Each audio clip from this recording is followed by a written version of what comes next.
So in this video, I'm going to be showing you how I took this scene from looking like this to looking like this with just 3 lights.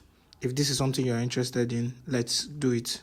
So I want to take you guys through the process. We have the Sutefoto P100. Here we have like a lamp, another lamp. For the last light, we have this guy over here. So like in every other set, the first thing I have to do is to turn off all the lights in the room. Every light has to go. I need a black canvas to work with.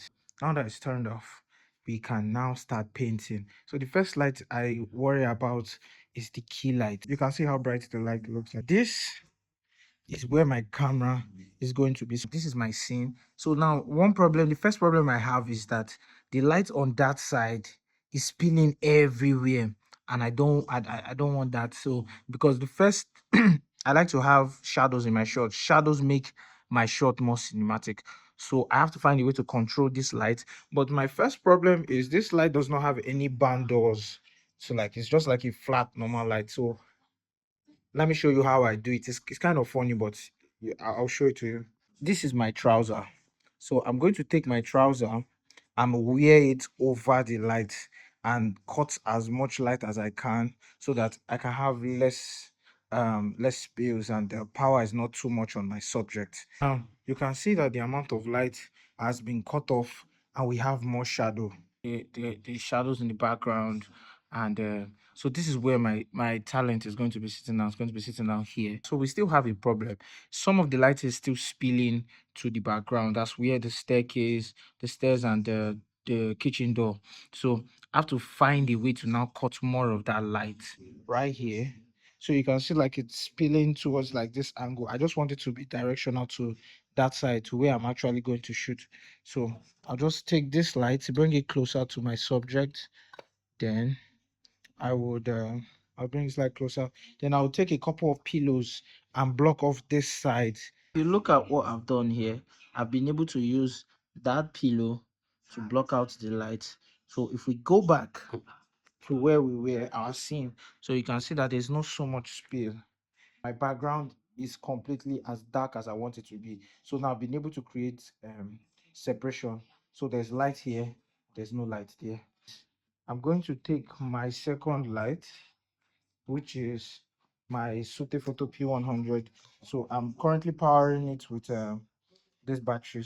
So this blue just stays somewhere around here, and like it just like stays in the background and just adds like a little bit of that blue feel that I'm looking for.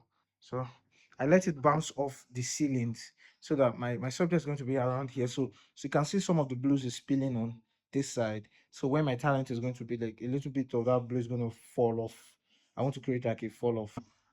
You will notice that I've added another lamp on this floor. That's the lamp I showed you before, and I added another lamp there. The reason is because I want this light at the back to to um act like as a headlight on this side, and because we're using like blue in the background, it's good to like have like a warm colored like temperature. They complement each other basically. So if I had used the cool bulbs before, that's why I switched out the bulbs that were inside before. This is what my scene is looking like right now. So that light is warm.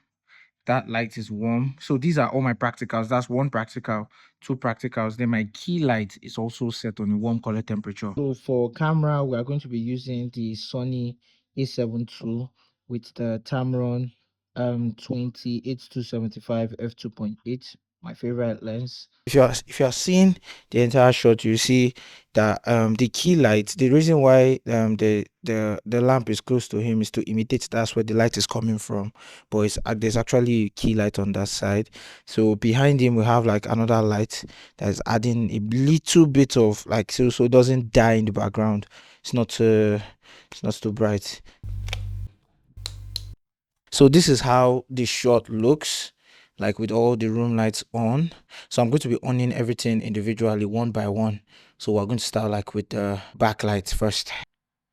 So then we're going to turn off all the lights in the room. So the next thing is to turn on all our key light and our lamp. This is the shot from start to finish. I hope you guys like this video. Please, today is his birthday, so let's wish him a very, very happy birthday.